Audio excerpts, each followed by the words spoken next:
All right. Let's wrap up my final day of Contact in the Desert Sunday, which is technically day 4 out of 5, but I didn't go Thursday. I don't think I'm going tomorrow. I think I'm going to head home tomorrow, but I want to give a little recap because today was jam-packed full of like awesome stuff. Probably the most powerful and full day yet for me, as far as like information and as far as star power and just I don't know. It was cool today. I didn't do a ton of like socializing today, but I went to a lot of the lectures and really just took in a lot of info today. And it started right off with a workshop with George Knapp and Jeremy Corbell, kind of doing like it was mostly George like talking about the history of the topic and discussing what it means what it actually means to have whatever we consider disclosure to be. And he's the first one to tell you that he's always kind of the pessimist when it comes to this kind of stuff. And he did not change today. He definitely stayed in that, but made some great points as to why he doesn't see it happening. The classic things, just, it's been so long, and defense contractors suing each other and suing the government for not getting certain contracts, wrongdoings that have been done to human beings, what it would do financially to the world, all that stuff that we're talking a lot about lately. And then he'd hand it off to Jeremy to talk more about like the nuts and bolts military footage that they bring forward a lot. That's kind of like their specialty, and the importance of FLIR footage and what kind of information that actually gives us.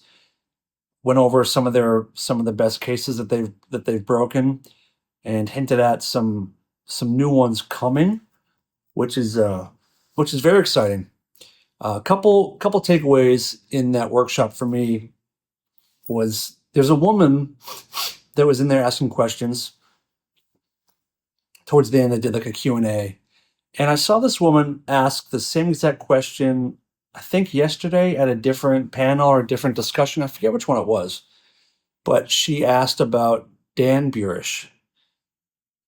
If you have deep doved, if you've deep doved in this topic long enough, you've probably heard the name Dan Burisch or Dan Crane.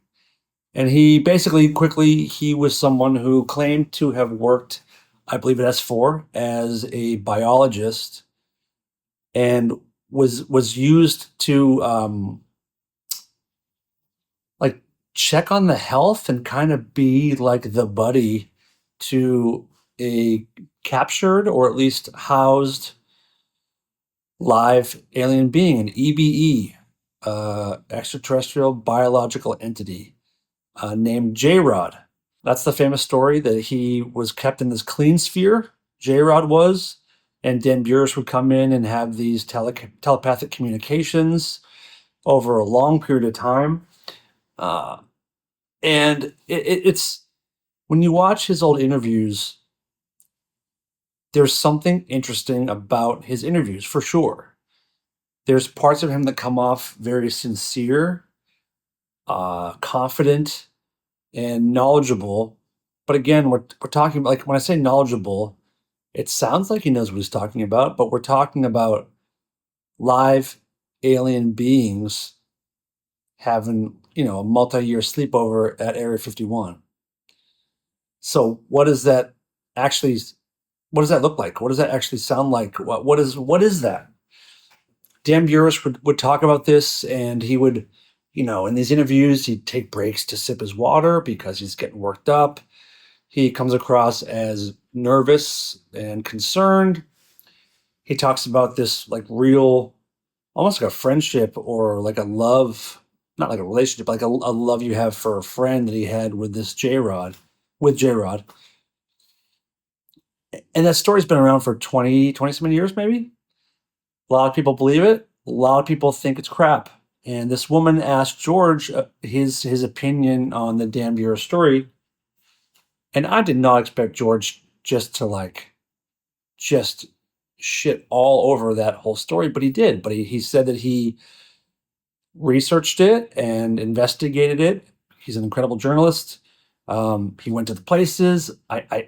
He did speak to Dan and got differing information, including when he met him, his name was Dan Crane, and then all of a sudden he became Dan Burisch.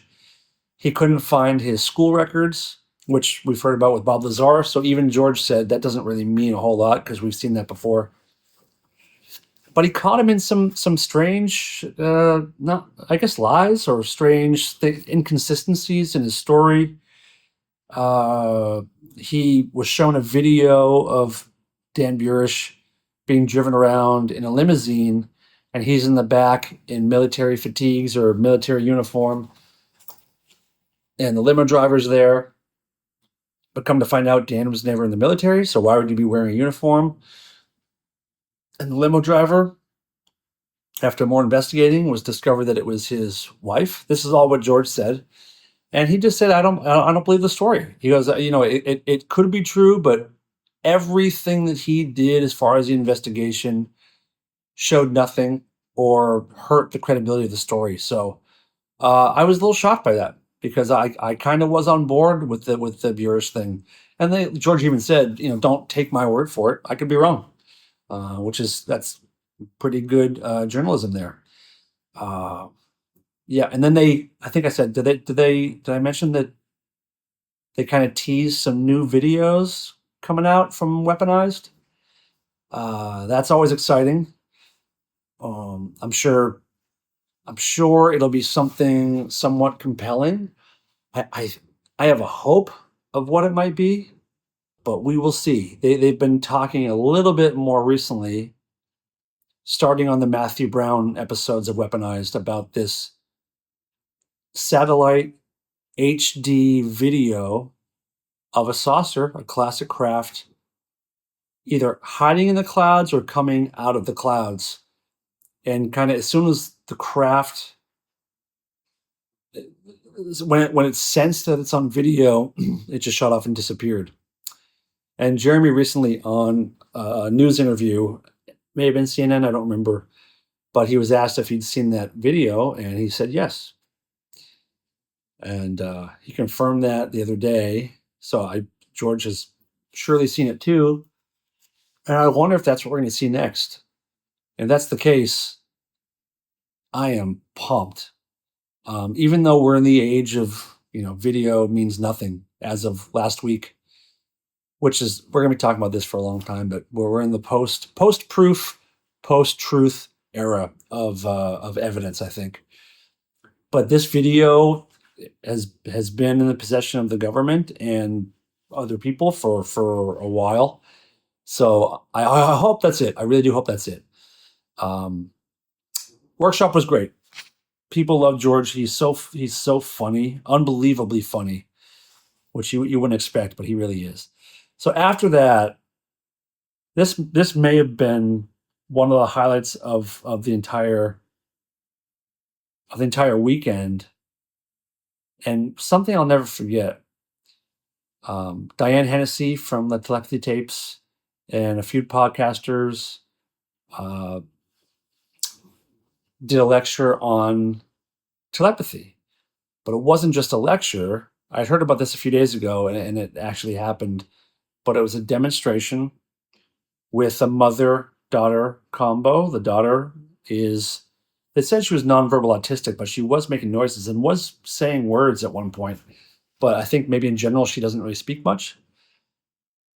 But we got a live demonstration of this mind-to-mind connection. And it was, to me, incredibly powerful. I huge fan of telepathy tapes. Again, we talk about it all the time. Don't need to rehash that. But when you see it in person and you see the test and you're trying to figure out how could this be fake? How could this be not real? And you can't really rationalize that.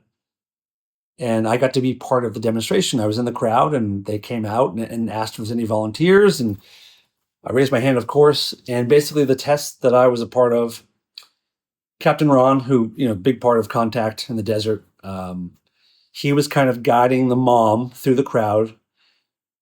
She had tape over her eyes, an eye patch on each eye, which we saw her put them all on, and then a really thick, like, blindfold on top of that. So triple blind. She's triple blind, being led by her arm. And the plan was that you're given a small little dry erase card, right? And 4 or 5 different colors of markers. You pick any color marker and write any word. And the daughter on stage, she's not blindfolded, by the way. She's just up there. And I'm watching her most of the time. She never even looks out in the crowd, but took a red marker and I wrote baseball. And Captain Ron kind of took it and kind of just showed the crowd. Again, the mother is completely blindfolded, triple blindfolded, and hauled it up. And the mom says within a couple seconds, baseball in red ink. Okay. And now we want to write your word on that card, please.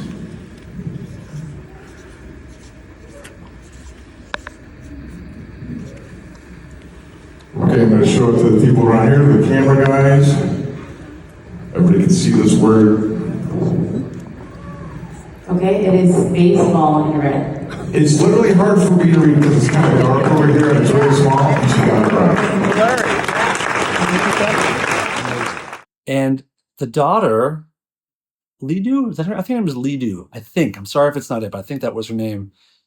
She's on stage. She's not looking at us. She's kind of like looking on the ground, like kind of looking all over. If you've been around autistic kids before, they're not always the most focused people. And she's this adorable little girl who's kind of just like bouncing around. She's kind of clapping every now and then, and whenever the crowd claps, she also claps very sweet. And she sent that message to her mother over and over again. They tested that 5 times. They did a bunch of hold up a different color board, like a big piece of paper in a random shape. And the mom will tell you what both of those are because the daughter is sending it to her. And it's real. It was so beautiful and so cool to see that in person. It just, once you listen to that podcast and see this stuff, it just changes you a little bit. I mean, if you're not a lunatic, if you're a psychopath, maybe you feel nothing. I feel a lot. Like, it was emotional today. It was very, very cool to realize that we have these abilities. And one thing the mother kept saying is that, like, and Diane, like, we can all do this. We all have the ability to do this, and you can learn it in, like, I think she's like a month or 2, maybe 2 months. It's crazy. And I think I want to try. I don't know. Try. I don't know. It was wild.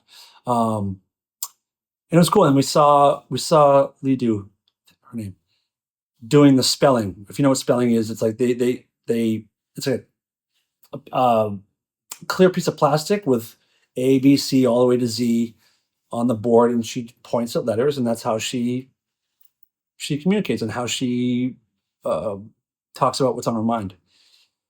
One of the tests, they went in the crowd and they said that anybody just like write the name of any super famous event or a famous movie on this little piece of dry erase card.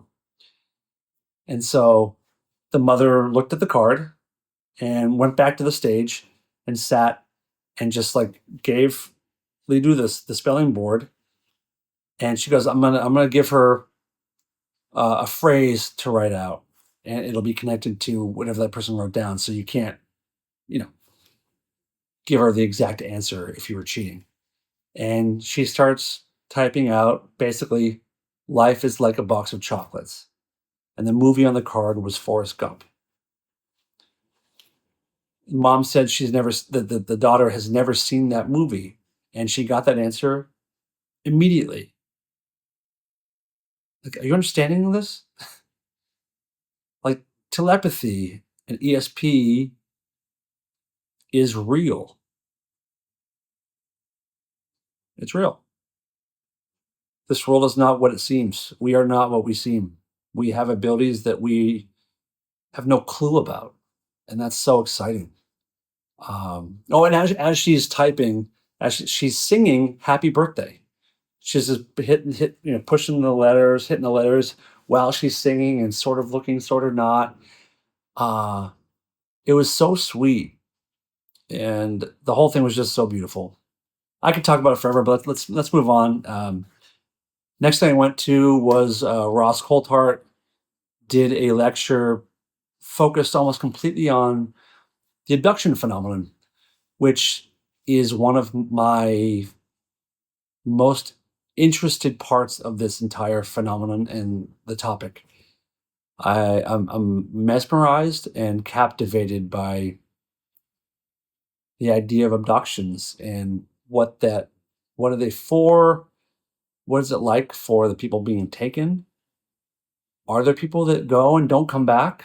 I mean, that's kind of what this lecture was about, and these are the questions that we've all had, and it was sort of scary. Um, I don't think it's all bad, of course, but like it's we have picked up and tagged and put back in their homes every animal on Earth. And if you take a fish, if you're going fishing and you catch a fish and you reel it up on the boat, and the fish is like he's on this boat now, and maybe he looks over the edge and he sees like mountains in the distance, and then like pulls his hook out of his mouth. He's like, "What the fuck's going on? What are you doing to me?"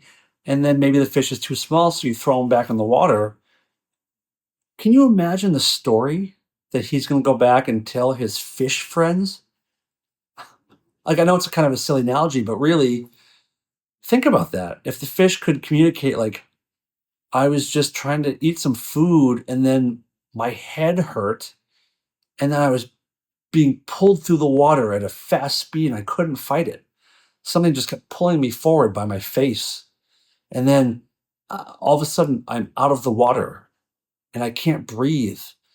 And I'm on this like it's like a different island. I'm on this like weird a floor, a hard plastic or hard fiber, whatever. They don't know the words, but you get it. They're on a boat, trying to explain a boat to fish, and there's these scary animals that don't have gills, and they're holding me down. And they're pulling this thing out of my head, and it hurts. And then they pick me up, and they put this metal thing like they're measuring me, and I'm looking around, and there's this. I'm not in the water, and I can't breathe, and there's these brown hills or mountains, whatever. And then they just threw me back in the water, and now I'm here with you guys. That's sort of what I imagine an abductee feels like when they're trying to retell what they experienced. Better vocabulary, of course, but same kind of like, what what just happened, and how do I explain this to people? And Ross brought up John Blitch, who was part of the initial like Skywatcher reveal, the guys around the campfire, and he did his own standalone episode with Ross on Reality Check, and he talked about his abduction experience and his meeting of a mantid insectoid being, and he was pretty fun to listen to. He was serious, but was able to laugh at parts when it made sense. He was pretty likable. They had a good conversation. Um, and then it got dark. It got real dark. Ross brought up these experiments. He kind of touched on this on a Reality Check a little while ago. Maybe it was a Need to Know podcast. I don't remember which one. If you know, please put it in the comments. But he made a comment about like children being experimented on to increase their psi abilities. And today he went into more detail, and it was really dark, um, really really dark. He was talking about putting these electric probes like in the butts of children and shocking them like with like painful to up their fear, their fight or flight um, reactions, to induce an out of body experience, and forcing sometimes like the U.S. government. This is the claim: the U.S. government forcing these kids to also watch like snuff films, like murder videos and videos of the R word that you can't say on YouTube happening to people, and like kids are being forced to watch that to like freak them out and to put them in a state of like PTSD of traumatic stress. And I guess it's so dark. It's like full on MK Ultra kind of like mind control stuff, but like using I don't know how to word it, but like breaking the spirit of kids to induce out of body and psi abilities. It's so messed up. It's so messed up. Uh, I don't know how they're going to proceed with that one. That is just as dark as it gets, and it's going to lose people because it's so hard to understand and so hard to stomach. But if there's a string there that needs pulling, Ross will pull it. But yeah, maybe more to come on that one. And then I want to end on this, and it's going to get a little weird at the end because I have some gripes and irritations that have been with me for a while about this. The last thing of the night for me before I left was it's called the Disclosure Panel, and it was James Fox, Ross Coulthart, Dean Alioto, who filmmaker, Danny Sheehan, the great lawyer who we all know and love, the white-haired mischievous man who has a lot of beliefs and has been doing this a long time.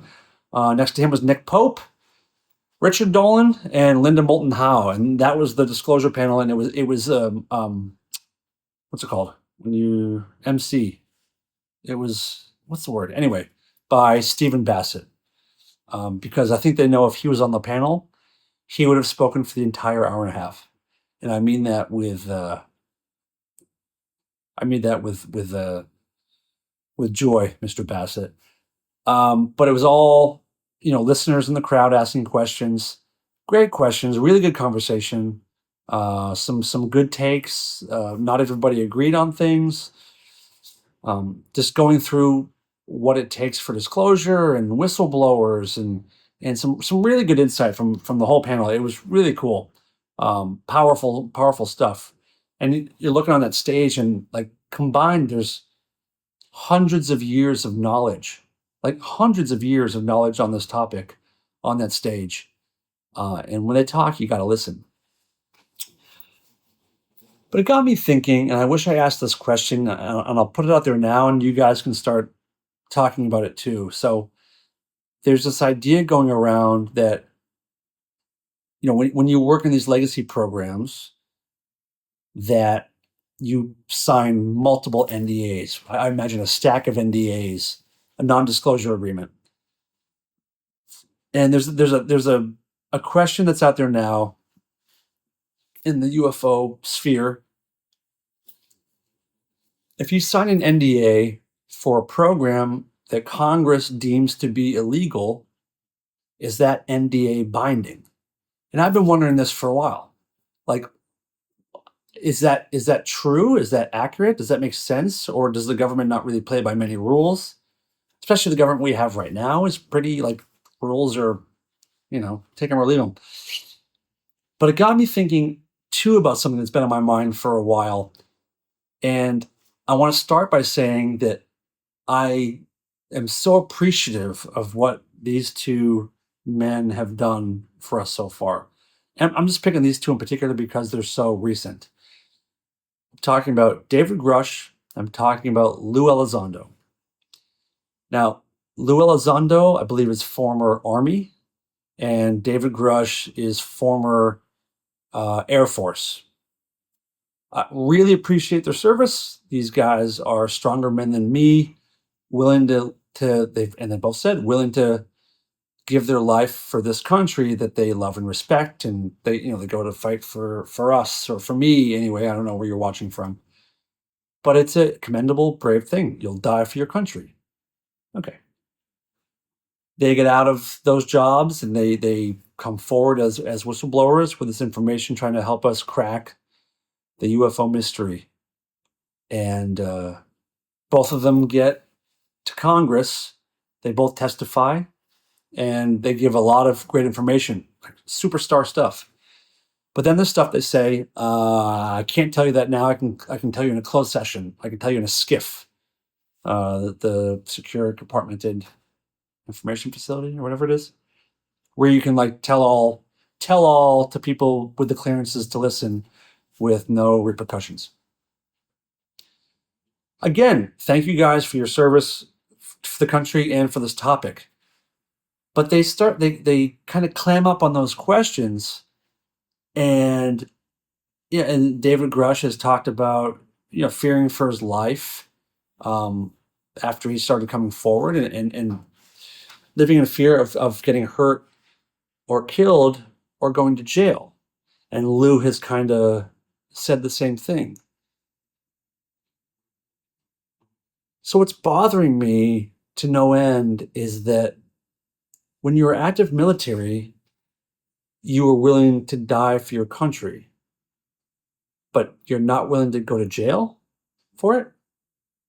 And I'm not, it's a criticism, but I hope you understand where I'm coming from. I'm not saying like, come on guys, but you're willing to die then, but you won't go to jail now or possibly die now.